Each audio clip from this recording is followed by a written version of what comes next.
नमस्कार, कंज्यूमर अड्डा में आपका स्वागत है। मैं हूं मनोज श्रीवास्तव और आज हम बात कर रहे हैं छठ के पर्व की। छठ का पर्व चल रहा है, तो छठ का उपवास क्या है खास? ये असल में बहुत से लोगों की दिलचस्पी है कि बिहार, यूपी, नेपाल, झारखंड जैसे जैसे जगहों पर जो ये पर्व होता है, इसमें ऐसी क्या खास बात है कि इसके पीछे लोग इतने मतलब पागलपन के हद तक लोग छठ को लेकर संवेदनशील होते हैं उन इलाकों में। तो हम खास करके उपवास की बात करेंगे, उसके लाभ की बात करेंगे। पहले आपको बताते हैं कि छठ में उपवास दरअसल होता कैसे है। 4 दिन का व्रत होता है, तो जो पहला दिन होता है उसको कहते हैं नहाय खाए। ये एक तरीके से तैयारी है जो पर्व है उसकी, जो असली उपवास है उसका। तो उसमें उसको कहते हैं नहाय खाए। इसमें दोपहर तक का उपवास होता है। दाल, चावल, सब्जी, मौसमी सब्जियां जो होती है उसका ही प्रसाद होता है, भोग होता है। तो दोपहर तक उपवास के बाद वो ग्रहण करते हैं लोग, फिर शाम को भी खाते हैं, लेकिन दोपहर तक का उपवास होता है। दूसरा जो दिन होता है उसको खरना कहते हैं और दिन भर उसमें निर्जला उपवास होता है। सुबह से लेकर शाम तक कुछ भी खाते पीते नहीं है। शाम को खीर रोटी बनती है और वही व्रती जो है वो ग्रहण करते हैं। हालांकि शाम के बाद भी एक आध बार वो भोजन ग्रहण कर सकते हैं, लेकिन शाम तक का ये उपवास होता है। फिर तीसरे और चौथे दिन लगभग 36 घंटे का उपवास होता है, क्योंकि खरना वाली शाम को खाने के बाद उसके अगले दिन पूरा उपवास होता है और फिर उसके अगले दिन सुबह जब सूर्य को अर्घ दे लेते हैं तब जाके वो खाते हैं। और जो प्रसाद है, फल, सब्जियां, पकवान वगैरह, वो मौसमी जितने भी जितने फल होते हैं वो होते हैं। गन्ना, नारियल वगैरह उसमें ज़्यादा कॉमन है। ड्राई फ्रूट्स होते हैं। कुछ पकवान बनाए जाते हैं गेहूं के आटे से या चावल के आटे से। तो बहुत ही बेसिक जिसको आप कह सकते हैं चीज़ें इसमें शामिल होती है। और जो इसके नियम है अगर आप उस पर भी गौर करें तो जैसे कार्तिक के महीने में छठ होता है, कार्तिक के महीने में करीब करीब 20-21 दिन जब गुजर जाते हैं तब छठ का पर्व आता है। शुक्ल पक्ष में षष्ठी तिथि को होता है। तब तक बिल्कुल सात्विक आहार का पालन करते हैं लोग। दिवाली के बाद विशेष स्वच्छता रखते हैं, क्योंकि 6 दिन बाद छठ आने वाला है। तो आप देखेंगे तो बिहार, झारखंड, यूपी के जिन इलाकों में ये होता है त्यौहार, वहाँ पूरा मंजर बदल जाता है। और हर पूजा से पहले इसमें स्नान वगैरह, जो पवित्रता का जो ध्यान रखा जाता है वो भी खास है, क्योंकि उसमें सभी लोग शामिल होते हैं। बाहरी जो चीज़ें हैं, जो जिनको हम मॉडर्न चीज़ें कहते हैं, उनका कम से कम इसमें इस्तेमाल होता है। ज़्यादातर प्रकृति के करीब रहने की लोग कोशिश करते हैं। इसमें जो पूजा होती है वो भी सूर्य की होती है, प्रत्यक्ष देवता की होती है। बाकी किसी देवी देवता की पूजा इसमें नहीं होती। हालांकि लोग जोड़ते हैं और सबकी पूजा करते हैं, किसी की मनाही नहीं है, लेकिन मूल रूप से ये सूर्य की और प्रकृति की पूजा है। प्राकृतिक तरीके से पूरा अनुष्ठान होता है और इसमें जो प्रसाद वगैरह है वो भी बेहद आप कह सकते हैं घरेलू और प्राकृतिक बुनियादी चीज़ें हैं। उसमें प्रोसेसिंग बहुत कम है। एक आध प्रसाद को छोड़ दे तो कोई भी प्रसाद प्रोसेस नहीं होता है। इसलिए इसको ग्रीनेस्ट ऑफ द फेस्टिवल्स भी आप कह सकते हैं एक तरीके से। इसके रूट्स बहुत प्राचीन है और पता नहीं चलता है कि कब इसकी शुरुआत हुई थी। लोग कहते हैं कि सभ्यता की शुरुआत से पहले का ये पर्व हो सकता है और इसकी वैज्ञानिक वजह हैं ऐसा कहने की। तो हम इसके फ़ायदों पर बात करेंगे। आपको मिलवाते हैं अपने मेहमानों से। हमारे साथ हिम्स अस्पताल के फाउंडर आचार्य मनीष हैं। इंटरनल मेडिसिन की senior consultant doctor Swati Maheshwari हमारे साथ होंगी और न्यूट्रिशनिस्ट प्रत्यक्ष भारद्वाज हमारे साथ होंगे। आचार्य मनीष, आपसे हम शुरुआत करते हैं। जो जिस तरीके से इस त्यौहार को प्रस्तुत किया जाता है, एक प्राचीन जिसके रूट्स बहुत पुराने हैं और बहुत ही प्राकृतिक माहौल में प्राकृतिक चीज़ों के साथ एक लंबा उपवास का अनुष्ठान भी इसमें होता है। तो आस्था भक्ति तो इसमें है ही अपनी जगह पे, लेकिन ये जो पूरा तौर तरीका है इस त्यौहार का, क्या ये इसको खास बनाता है? तो मैं अपनी बात ऐसे शुरू करता हूँ। आयुर्वेद में एक सूत्र आता है, शुद्धो देहा मनुष्य यस्य सजीवति वर्षतम, कि देह को शुद्ध कर लो, मन को शुद्ध कर लो, 100 वर्ष तक स्वस्थ सुखी जियो। तो जो ये उपवास है, आपने जैसे बताया है, आपने खुद ही सारा एक्सप्लेन किया है कि पहले दिन क्या होता है, दूसरे दिन क्या होता है, तीसरे दिन क्या होता है। तो ऑटोमेटिकली जो ये उपवास है, ये देह शुद्धि का, मन की शुद्धि का उपवास है। मतलब मन को भी क्लियर करता है, डिटॉक्स करता है, स्ट्रॉन्ग करता है, और देह को भी, मेरे शरीर को भी डिटॉक्स करता है, स्ट्रॉन्ग करता है। जिससे फायदा क्या होता है, मेरी उम्र लंबी होती है। मैं बीमार नहीं पड़ता, मतलब भविष्य में मुझे कोई और बड़ी बीमारियां नहीं आती। और इस पे जो साइंटिफिक स्टडी हुई है, जैसे 2016 में जो योशियो युसुमी को नोबेल प्राइज मिला है फास्टिंग के ऊपर, इंटरमीडिएट फास्टिंग के ऊपर, वो इसी पे बेस्ड है। क्योंकि आयुर्वेद ने कई साल पहले कहा था लंघन परम औषधम, उपवास ही परम औषधि है। और अगर इसका टाइम देखें इस व्रत के आने का, तो संधि काल के बाद है, मौसम बदलने के जस्ट बाद आता है। क्योंकि जितने भी भारत में वायरल फीवर्स हैं, जॉन्डिस है, निमोनिया है, चिकनगुनिया है, मलेरिया है, ये मौसम बदलने पे आते हैं। क्योंकि हमारी इम्यूनिटी वीक होती है, तो ये हम पर आक्रमण करके मेरा ब्लड एसिडिक होता है और ये बीमारियां मुझे आ जाती हैं। लेकिन जब हम उपवास कर लेते हैं, ये जो तरीका आपने बताया, जो छठ पूजा है, ये मेरी बॉडी को डिटॉक्स कर देता है, मेरी इम्यूनिटी स्ट्रांग हो जाती है। तो मैं पूरा मौसम मेरा बढ़िया बीत जाता है, बिना बीमारी के, बिना तकलीफ के। और ये व्रत सब साइंटिफिक थे। हमारे पूर्वज दुनिया के सबसे बड़े वैज्ञानिक थे। आज जो विज्ञान है ना, वो इसके सामने छोटा है। वो अब इनको रिसर्चेस करके मान रहा है, जबकि पहले टाइम पे पूरा रिसर्च करके मौसमी फल खाना, मतलब उस मौसम के अकॉर्डिंगली अपनी प्रकृति को तैयार कर देना, ताकि इस प्रकृति में, इस मौसम में मैं बीमार ना पड़ूं। तो ये पूरा साइंटिफिक लॉजिक है इसके पीछे। जी, और एक और बात है जिसकी वजह से ये जो विषय है ये स्वास्थ्य के लिहाज से या विज्ञान के लिहाज से आपका ध्यान आकर्षित करता है। उसकी वजह ये है कि इस पूरे पर्व में, जो कि काफ़ी कठिन पर्व भी होता है और बड़ी ही आस्था से लोग करते हैं, बहुत प्राचीन है मैंने बताया, और प्रकृति के बिल्कुल निकट है, इसमें बनावटीपन कम से कम है। मतलब इसमें जो बर्तन इस्तेमाल करते हैं वो भी बुनियादी होते हैं, और जो बाकी चीज़ें इस्तेमाल करते हैं, बांस की टोकरी वगैरह, वो सब आप देखेंगे तो आपको ऐसा लगेगा कि हज़ारों साल पुरानी जो परंपरा, जो चीज़ें हैं, उसको एज इट इज़ आज तक इंसान इस्तेमाल कर रहा है। और बार बार इसमें स्वास्थ्य का हवाला दिया जाता है।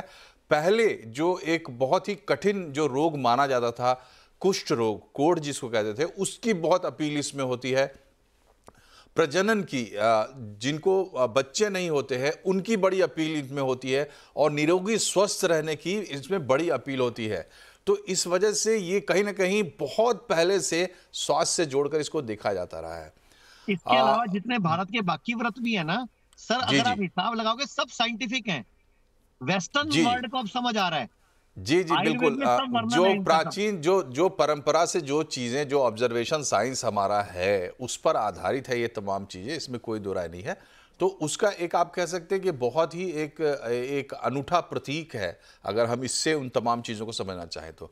डॉक्टर प्रत्यक्ष, ये बताइए कि पहले दिन दोपहर तक, फिर सब्जी दाल चावल का भोजन, दूसरे दिन शाम तक फिर वहाँ पे गुड़ और दूध की खीर और चावल जैसी चीज़ें, और फिर 36 घंटे का उपवास। ये आपके न्यूट्रिशन साइंस के हिसाब से कितना सही, कितना गलत लगता है? देखिए, अगर जो मैं न्यूट्रिशनल साइंस की बात करूँ, तो ये जो प्रीवियस जो आपने बताया कि पहले दाल-चावल खाना या फलाहार करना या खीर खाना या चावल खाना, इन सब के पीछे भी एक साइंटिफिक रीज़न है। जैसे डॉक्टर साहब ने भी बताया कि आचार्य जी ने बताया कि उपवास का महत्व जो है हमारे पुराणों से चला आ रहा है। गीता के अंदर भी इसका वर्णन है। अध्याय 16 में अध्याय 6 श्लोक 16 के अंदर उपवास का एक खास महत्व है, जो मैं आपको यहाँ पे बताना चाहूंगा कि उपवास करना सेहत के लिए बहुत ज्यादा जरूरी है। आपकी पूजा भी आपको तब लगती है जब आप सही खाना की एक सही मात्रा लेते हैं। बहुत ज्यादा खाना खाना या खाना ना खाना, दोनों ही चीजें गलत हैं। तो यहाँ पे जो उपवास को आप देखेंगे कि जो आपने वर्णन किया कि पहले ये चरण है, दूसरा चरण ये, तीसरा चरण ये, तो यहाँ पे क्या है कि पहले बॉडी को तैयार किया गया खाना देके, उसे सारी न्यूट्रिशनल वैल्यूज दी गई, उसे दाल चावल रोटी जो भी उसकी जरूरत थी वो उसे पूरी करी गई। फिर 36 घंटे का उपवास रखा गया, जिससे क्या है कि बॉडी एकदम से कमजोर ना हो जाए। कई बार क्या होता है, उपवास रखने की वजह से शरीर में नस पे नस चढ़ना, जिसे आम भाषा में बोल दिया जाता है बाइटे पड़ना, या हम लोग साइंटिफिक वर्ड हम लोग क्रैम्प्स बोलते हैं, तो ऐसी समस्याएं आती हैं। तो अगर जो एक न्यूट्रिशनल वैल्यू बॉडी के अंदर पूरी रहेगी, तो इस तरीके की जो समस्याएं हैं वो आदमी को नहीं आएंगी। दूसरा क्या है कि वो एक आसानी से वो 36 घंटे भूखा रह पाएगा, क्योंकि उसने उससे पहले जो है अपना मन भर के, पेट भर के खाना खा रखा है। दूसरी बात, उपवास करने से उसको वो जो 36 घंटे का उपवास करेगा, यानी कि जो फास्टिंग करेगा 36 आवर्स की, उससे जो उसे पर्टिकुलर बेनिफिट होगा वो क्या होगा कि उसके कोर्टिसोल हार्मोन के अंदर बेनिफिट मिलेगा, जिससे उसकी जो सूजन, शरीर पे जितनी भी सूजन है वो ऑटोमेटिकली खत्म होनी शुरू हो जाएगी। उसका लीवर ज्यादा बेहतर काम करने लगेगा, शुगर का लेवल बेटर हो जाएगा, इंसुलिन बॉडी की जो है बेहतर हो जाएगी, इवन इम्यूनिटी बहुत ज्यादा बढ़ जाएगी। जैसा कि अभी डॉक्टर साहब ने बताया कि आदमी पूरे सीजन के लिए तैयार हो जाएगा, कि उसकी रोग प्रतिरोधक क्षमता जो है पूरी तरह दुरुस्त हो जाएगी। चौथी जो सबसे खास बात है जो आपने इसमें वर्णन किया, जो बड़ी ज्यादा जरूरी है लोगों के लिए, कि आप ये देखिए कि मेरे ख्याल से ये अकेला एक ऐसा व्रत है जिसके अंदर प्रोसेस्ड फूड या कोई भी बाहर की चीजें नहीं खाई जा रही, प्रकृति से जुड़ा जा रहा है। यहाँ पे आप ये देखिए कि यहाँ से दो मोरल मिलते हैं, दो हमें मैसेजेस मिलते हैं, कि एक तो प्रकृति में सब चीजें मौजूद है, हमें इस तरीके की उटपटांग बाहर की चीजें खाने की जरूरत नहीं है। दूसरा, कि अगर जो हमें बॉडी को दुरुस्त रखना है, तंदुरुस्त रखना है, तो हमें प्रोसेस्ड फूड से कहीं ना कहीं बचना चाहिए। जी, और संदेश तो इसमें खैर कई है। सही है, बिल्कुल ठीक है। और ये एक प्रोसेस है, ये जो पूरा त्यौहार है, मैं अपने एक्सपीरियंस से कह रहा हूँ, 4 दिन का ये त्यौहार होता है। अगर आप इससे गुजरते हैं, उस एक्सपीरियंस से गुजरते हैं, क्योंकि ये एक्सपीरियंस की चीज़ है, एक्सप्लेन करने की चीज़ नहीं है। मैं कितना भी समझाऊँ उसको समझा नहीं सकता, लेकिन जब आप इस एक्सपीरियंस से गुजरते हैं तो आपको समझ में आता है कि इंसान की यात्रा कैसी रही होगी, शुरुआत में हम कैसे होंगे और धीरे धीरे कैसे हमने सभ्यता में कैसे हम यहाँ तक पहुँचे हैं, और हमारे आसपास जो तमाम भौतिक दुनिया है वो एक दिन में नहीं बनी तो कैसे बनी होगी, ये भी इसमें समझ में आता है। डॉक्टर माहेश्वरी, यहाँ हम बात कर रहे हैं एक पहले दिन करीब करीब 8-9 घंटे का उपवास, या अगर आप रात से लगा लें तो 15-16 घंटे का उपवास। दूसरे दिन फिर शाम तक का उपवास, 15-16 घंटे का उपवास। पहले दिन हमने उपवास जो है खोला चावल दाल सब्जी से, दूसरे दिन उपवास हमने खोला गुड़ की खीर और रोटी से, और फिर उसके बाद हमने 36 घंटे का एक उपवास किया। इस पूरे प्रोसेस को मेडिकली आप कैसे डिफाइन करेंगी और इसमें बेनिफिट्स लॉस क्या देखती हैं आप? बिल्कुल, देखिए मनोज जी, पहले तो ये तो बात जैसे अभी सभी पैनलिस्ट ने बोली, बहुत ज़रूरी है समझना कि फास्टिंग जो होती है, वो हमारी सेहत के लिए एक अच्छी प्रक्रिया है। इसके द्वारा जो हम इंसुलिन शूट अप होता है हमारी बॉडी में, जो कई सारी बीमारियों का कारण बनता है, वो कंट्रोल में आता है, और उसकी वजह से चाहे मोटापे की बात करें, आगे चल के डायबिटीज़ की बात करें, ब्लड प्रेशर, या जो हम मेटाबॉलिक सिंड्रोम की बात करते हैं, इन सब के लिए वो एक बेहतर प्रक्रिया है जो हमें अमूमन तौर पर भी करनी चाहिए। हर हफ्ते हमें इस तरह का कोई ना कोई उपयोग करना चाहिए कि हम कुछ-कुछ फास्टिंग ज़रूर करें। दूसरी चीज़ देखिए, ये समझिए कि जब हम लेकिन प्रोलॉन्ग फास्टिंग करते हैं, अचानक से हम फास्ट रखते हैं और लंबे समय तक रखते हैं, तब इसके कुछ ऐसे साइड इफ़ेक्ट्स भी हैं जो कुछ लोगों में सामने आ सकते हैं। जैसे कि आपकी बॉडी ऐसे समय में एक स्ट्रेस मोड में जाती है, क्योंकि बॉडी को ये एहसास होता है कि अब खाना-पानी नहीं मिलने वाला है, और ऐसी स्थिति में जो अंदर स्टोर है, उसी से हमें काम चलाना है। तो इस सिचुएशन में बॉडी कॉर्टिसोल रिलीज़ करती है, जो कि इस पूरी प्रक्रिया में मदद करता है, और ये हार्मोन लेकिन आपको ऐसा लगेगा कि बहुत थकावट हो रही है, या एंजाइटी हो रही है, इरिटेशन हो रहा है, इस तरह की फीलिंग्स कुछ लोगों को आती हैं, या हार्ट रेट बहुत ज़्यादा बढ़ जाना, ब्लड प्रेशर बढ़ जाना, ये समस्याएं कुछ लोगों के सामने आ सकती है, क्योंकि बॉडी जो है वो स्ट्रेस सिचुएशन से फाइट कर रहा है। वो बॉडी के लिए एक स्ट्रेस सिचुएशन बन जाती है जब आप उसे लंबे समय तक के लिए रखते हैं, और बॉडी को ये अंदाजा हो जाता है कि अभी कुछ समय तक कुछ खाना बाहर से नहीं आने वाला है। वहीं इसकी वजह से कुछ हार्मोनल इम्बैलेंसेस भी जो है कुछ लोगों के अंदर होते हैं। तो ऐसा एक वर्ग है जिसके बारे में हमें बात करनी चाहिए, जिनको कुछ प्रिकॉशंस लेने चाहिए ऐसे वक्त पर जब आप प्रोलॉन्ग फास्टिंग कर रहे हैं। जैसे देखिए, जिन लोगों को डायबिटीज की समस्या है, या जो लोग ब्लड थिनर्स वगैरह पे होते हैं, जो हार्ट की मेडिसिन ले रहे हैं, या प्रेग्नेंट फीमेल्स हैं, या बड़े बुजुर्ग लोग हैं जिनका, क्योंकि उनका जो सिस्टम होता है वो बहुत फ्रेजाइल हो जाता है। तो ये कुछ ऐसा वर्ग है जिसे खास तौर से ध्यान रखने की जरूरत है कि अगर इस तरह का प्रोलॉन्ग फास्टिंग कर कर रहे हैं, तो शुरू करने से पहले आपको जो है अपनी किन दवाइयों पे ध्यान रखना है। देखिए जैसे डायबिटिक पेशेंट है, मैं एक एग्जांपल देती हूँ कि डायबिटिक पेशेंट है और वो मेडिसिन अपनी डायबिटीज की लेते हैं या इंसुलिन लगाते हैं, तो ऐसी स्थिति में क्योंकि अब आप एक फास्ट करने जा रहे हैं, आपको उन दवाइयों में चेंज करने की जरूरत होगी ताकि आपका शुगर एकदम से लो नहीं हो जाए। तो उनको आपको अपने डॉक्टर से पहले से डिस्कस करना चाहिए कि हम फास्ट करने जा रहे हैं तो हमें किन मेडिसिन को चेंज करना है। दूसरा, आपको फास्टिंग के दौरान अपने फास्टिंग शुगर लेवल्स को चेक करना चाहिए कि आपका फास्टिंग शुगर लेवल्स क्या चल रहे हैं, या नॉर्मल अगर आपको कभी ऐसा लगता है कि बहुत चक्कर से आ रहे हैं, उल्टी जैसा लग रहा है या ऐसा लग रहा है कि बेहोशी आ जाएगी, तो उस समय आपको अपने शुगर लेवल्स टेस्ट करने चाहिए। तो ये कुछ देखिए डायबिटिक पेशेंट्स के लिए है जहां उन्हें इस बात का ध्यान रखना चाहिए। वहीं अगर किसी को भी इस तरह के साइन सिम्टम्स दिखाई देते हैं कि आपको बहुत ज्यादा थकान हो रही है, उल्टी आ रही है या चक्कर आ रहे हैं, तो ये भी एक इंडिकेशन है कि बहुत ज्यादा डिहाइड्रेशन हो रहा है या आपकी बॉडी में फास्टिंग की वजह से दुष्परिणाम हो रहे हैं या आपकी बॉडी उसे झेल नहीं पा रही है, और ऐसी स्थिति में आपको कुछ इमीडिएट एक्शंस लेने चाहिए, नहीं तो वो कभी कभी जानलेवा भी बन सकता है। लेकिन ओवरऑल अगर हम बात करें तो फास्टिंग एक बहुत अच्छी प्रक्रिया है। ये हमारे शरीर के लिए जरूरी भी है, अच्छी भी है, और इससे जो हमारी बॉडी है वो ऑटोफैगी करती है, यानी कि जो ऐसे सेल्स हैं जो कि हमारी शरीर को जिनकी जरूरत नहीं है, जो आगे चल के शायद कैंसर में भी तब्दील हो सकते हैं, उन सबको हमारी बॉडी फास्टिंग के दौरान क्लियर करती है, यानी कि शरीर से बाहर निकालती है। तो ओवरऑल एक अच्छी प्रक्रिया है। लेकिन वहीं आगे ठीक मैं है। रीफीडिंग की भी बात करूंगी कि जब तोड़े तो कैसे तोड़े। जी। जी। तो डॉक्टर माहेश्वरी, आप यहाँ पे एक मैं आपके उत्तर से ही एक थोड़ा क्यू लेते हुए ऑटोफेजी की प्रक्रिया जो है उसको अगर शॉर्ट में एक्सप्लेन करें तो फास्टिंग करने वाले लोगों को ना सिर्फ अभी बल्कि हमेशा थोड़ा मदद मिलेगी। ये प्रक्रिया कैसे काम करती है? देखिए ऑटोफैगी का मतलब है कि हमारे जो शरीर के अच्छे सेल्स हैं, जो इम्यूनिटी सेल्स होते हैं, जो स्कैवेंजर सेल्स होते हैं हमारे शरीर के, वो ऐसे सेल्स को खा लेते हैं या उनको ऐसे सेल्स को खत्म कर देते हैं जो कि आगे चल के कैंसर में तब्दील हो सकते हैं या जो आपके शरीर के लिए अच्छे नहीं हैं। तो ये प्रक्रिया शरीर अपने आप अंदर स्वाभाविक तौर से करता है, लेकिन जब हम फास्टिंग करते हैं तो इस तरह के जो हमारे सेल्स होते हैं वो ट्रिगर होते हैं, उनके लिए वो माध्यम क्रिएट होता है जिसके द्वारा वो ये कार्य और ज्यादा सक्षमता के साथ कर सकते हैं, और इसीलिए फास्टिंग जो है वो ये ऑटोफैगी का जो प्रोसेस है इसमें हमारी मदद करता है, यानी कि जो हमारे शरीर के लिए हानिकारक तत्व हैं उन्हें बाहर निकालने में मदद करता है। जी। तो आमतौर पर जब हम फास्टिंग की बात करते हैं तो इंटरमिटेंट फास्ट या किसी प्रोफेशनल सोर्स से जो जानकारी हमें मिलती है उसके आधार पर हम फास्टिंग की बात करते हैं। लेकिन जब हम धार्मिक उपवास की बात करते हैं और दुनिया के लगभग हर धर्म में किसी न किसी तरीके से उपवास का प्रावधान होता है, दोनों में अंतर होता है। अंतर होता है आपकी मानसिक स्थिति का। एक जगह आप पूरी तरह से अपने दिमाग से सोच रहे होते हैं और एक जगह आपका विश्वास काम कर रहा होता, आपकी भावनाएं ज़्यादा काम कर रही होती हैं।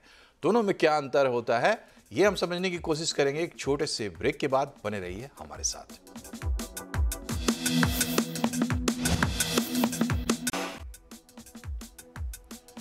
ब्रेक के बाद एक बार फिर से आपका स्वागत है। आज कंज्यूमर अड्डा में हम बात कर रहे हैं छठ के उपवास की, और इसी बहाने हम समझने की कोशिश कर रहे हैं उपवास का कितना इम्पोर्टेंस है साइंटिफिकली, और धार्मिक जो उपवास होते हैं वो कैसे अलग हैं जनरल उपवास से या नहीं है, ये भी हम समझने की कोशिश करते हैं कार्यक्रम के इस सेगमेंट में।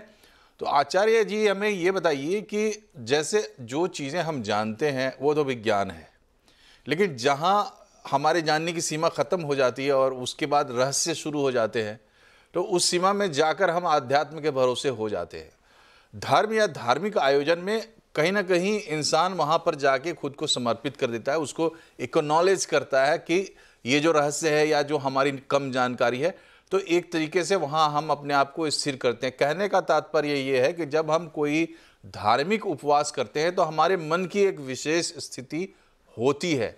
क्या आयुर्वेद के मुताबिक हमारे स्वास्थ्य पर इसका असर पड़ता है तो कैसा पड़ता है?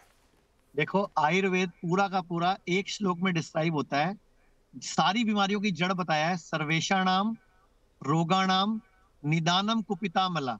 इसका मतलब होता है सर्व रोग, कोई भी रोग हो उसका जो निदान है वो कुपित मल को निकाल दो, यानी कि बॉडी को डिटॉक्स कर दो, बॉडी को सेल्फ हीलिंग मोड पे डाल दो, जिसको ऑटोफेजी बोलते हैं।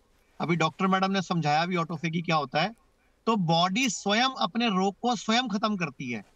ये 2016 में नोबेल प्राइज मिला इस बात पे, लेकिन आयुर्वेद में ये श्लोक हजारों साल पहले से लिखा गया है।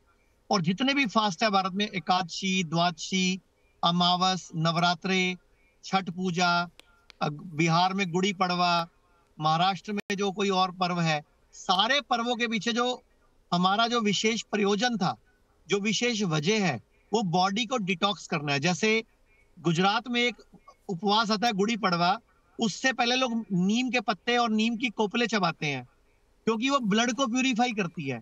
तो कहने का मतलब जो छठ पर्व है, जिसमें पहले दाल चावल खाए, जो डॉक्टर साहब ने बताया, पहले न्यूट्रिशन दे दिया, बाद में फास्टिंग करी तो वीकनेस नहीं आई। और एक जो बीच में आपके चैनल पे चल भी रहा है कि डायबिटीज वाले ना करें, ब्लड प्रेशर वाले ना करें, तो मैं ये बोलता हूं कि डायबिटीज वाले उन दिनों में डायबिटीज की दवाई ना लें डॉक्टर की सलाह से, ब्लड प्रेशर की दवाई ना लें, वरना वो डाउन हो जाएगा। लेकिन अगर वो फास्टिंग करेंगे तो उनको अपनी डायबिटीज को, ब्लड प्रेशर को रिवर्स करने में हेल्प भी मिलेगी, मतलब जी मदद मिलेगी उसको, उल्टा वो फायदे में रहेगा। मतलब ये व्रत तो मैं कहता हूं सिर्फ बिहार तक सीमित नहीं होना चाहिए, पूरे भारत के हर कम्युनिटी को, चाहे वो गुजराती है, चाहे मराठी है, चाहे बंगाली है, सबको ये छठ पूजा मनाना चाहिए, क्योंकि ये साइंटिफिक है पूरा का पूरा। इसमें जो जी 36 घंटे हमने खाना नहीं खाया, उपवास करा, तो बॉडी ने ढूंढ ढूंढ के अपने अंदर कोई सिस्ट बन रहा था, कोई ट्यूमर बन रहा था, कोई रसौली बन रही थी, कोई गांठ बन रही थी, उसमें भी जो न्यूट्रिशन है बॉडी ने वहां से निकाल के खा लिया, क्योंकि हमने मुंह से नहीं दिया उसको। तो ये बहुत ज्यादा बॉडी के लिए ऑटो हीलिंग प्रोसेस है। ऑटो इम्यून डिजीज जिसको भी होगी उसके लिए फास्टिंग वंडरफुल है। अब आपने बोला इसका मानसिक प्रभाव क्या पड़ता है, मैं बोलता हूं जितने मेंटल डिसऑर्डर्स हैं, जिनको भी दिमाग के रोग हैं, आपने देखा होगा इस फास्ट में ना लोग नंगे पांव घास पे चलते हैं, नंगे पांव धरती में, नदी में खड़े होके अर्घ देते हैं सूरज को। तो जब सूरज को अर्घ देते हैं, डूबते सूरज को, तो जो उसकी किरणें मेरी बॉडी पर पड़ती हैं और मेरे धरती पर जमीन, मेरे पैर टिके होते हैं, चप्पल जूता नहीं होता मेरे पैर में, तो मेरी बॉडी की अलाइनमेंट भी ठीक होती है। और मेरे जो चक्रास है, मेरी जो स्पाइन कोड है, मेरी ईड़ा पिंगला नाड़ी है, उसमें सूर्य की किरणों से जी जी ब्लड का फ्लो बढ़कर मेरी बॉडी का, जहां पे भी ब्लड नहीं पहुंच रहा वहां पे ब्लड पहुंच रहा है। क्योंकि सूरज देना, सूर्य को अर्घ देना और सूर्य नमस्कार करना, जी इनके भी साइंटिफिक आजकल स्टडीज हो चुकी हैं कि इनके बॉडी पर कितने पॉजिटिव ठीक है प्रभाव पड़ते हैं। ठीक मतलब है मेरा लास्ट में यही कहना है कि अंत में बोलूं तो हमारा हर त्योहार पूर्णतया वैज्ञानिक है। जी जी पूर्णतया वैज्ञानिक है। और लेकिन आपको विज्ञान के आईने में उसको रख के पहले देखना पड़ेगा, समझना पड़ेगा, उसके बाद आप जाहिर सी बात है कि इस बात आपको समझ में आ जाएगी, सही तरीके से आप करेंगे। डॉक्टर माहेश्वरी, आप उपवास खोलने का तरीका बताना चाहती थी, मैं आपसे वही जानना चाहता हूँ। बिल्कुल, देखिए मनोज जी, अक्सर क्या होता है, हम क्या देखते हैं कि जब आप इतने लंबे समय तक आप रखते हैं उपवास, तो उस वक्त आपको बहुत तेज भूख लग रही होती है, जब आप खोलने के बिल्कुल चरम सीमा पर आते हैं। और ऐसी स्थिति में लोग ज्यादातर मिठाइयाँ खा करके, या बहुत ज्यादा जिनमें चीनी हो, इस तरह की चीजों का सेवन करके, या फ्राइड फूड्स जो हैं उनका सेवन करके उपवास खोलने की कोशिश करते हैं कि जल्दी जल्दी कुछ मिठाइयाँ खा ली या कुछ चीजें खा ली। लेकिन ये बिल्कुल नहीं करना चाहिए, क्योंकि जब आप बहुत ज्यादा शुगरी फूड या फ्राइड फूड खाते हैं तो वो आपको उल्टा उस वक्त नुकसान देता है, क्योंकि आपका ठीक है डाइजेस्टिव ट्रैक्ट जो है वो कुछ समय के लिए उसको खाना नहीं मिला है, तो वो थोड़ा सेंसिटिव हो जाता है। तो ऐसी स्थिति में देखिए, एक तो नारियल पानी जो होता है वो बहुत अच्छी चीज है कि उससे आप अपने व्रत को तोड़ सकते हैं, या फ्रेश फ्रूट जूस होते हैं उनको डाइल्यूट करके उनका इस्तेमाल किया जा सकता है, या फलों से अगर आप अपने व्रत को तोड़े तो वो एक बेहतर तरीका है। या हम पूरी डाइट लें, जैसे कि उसमें हमारे होल ग्रेन्स भी हों, ठीक है उसमें हरी पत्तेदार सब्जियां भी हों, दालें भी हों, तो ये एक बेहतर विकल्प है। और हमें धीरे धीरे शुरू करना चाहिए, जैसे एकदम से पेट भर के तुरंत उसी वक्त नहीं खा लें, या जी तुरंत जी पेट भर के पानी पीना या इस तरह के तरल पदार्थ भी एकदम पेट भर के नहीं लें, वरना कई बार लोगों को उसके बाद उल्टियां आती ठीक है हैं, उसके बाद तबीयत खराब होती है। तो ठीक है धीरे धीरे रीफीडिंग करना बहुत ज्यादा जरूरी है। जी। और ये तो पर्व, इसमें उपवास में भी आप धीरे धीरे जाते हैं, पहले दिन पहली प्रैक्टिस आपकी होती है छोटे से उपवास की, दूसरे दिन उससे बड़े उपवास की, तीसरे दिन आप लंबा 36 घंटे का उपवास करते हैं। जाहिर सी बात है इसमें संदेश यही है, और धीरे धीरे आप उसको खोलेंगे। तो समय की कमी है, इसलिए डॉक्टर प्रत्यक्ष के पास मैं नहीं जा पा रहा हूँ, लेकिन इस पूरे कार्यक्रम का मकसद हमारा यही था और हम समझते हैं कि हमारे दर्शकों को इसमें मदद मिली होगी। उपवास के महत्व को आप समझें। धार्मिक उपवास अगर आप अपनाते हैं तो आपको एडेड बेनिफिट्स हैं, क्योंकि उसमें आपका मन भी शामिल हो जाता है। लेकिन जो साइंस है, जो विज्ञान है, चाहे वो मेडिकल साइंस हो, न्यूट्रिशनल साइंस हो, हमारा आयुर्वेदा हो, उसका भी ध्यान में रखें और उसकी बातें भी सुने, तो आप इसके परफेक्ट फल प्राप्त कर सकते हैं। कार्यक्रम में फिलहाल इतना ही। आप तीनों का बहुत बहुत शुक्रिया हमसे जुड़ने के लिए। नमस्कार।